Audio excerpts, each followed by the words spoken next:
आज ट्राई करते हैं दिल्ली का चिकन शोरमा।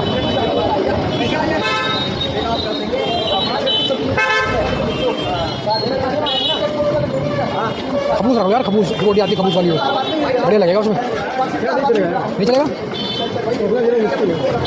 खबूस में अच्छा लगता है थोड़ा थोड़ा। हाँ भाई शाहीन बाग के अंदर देख रहा है तो अभी नया आया है वो। बड़ी मेयोनीज तो डाल देना यार।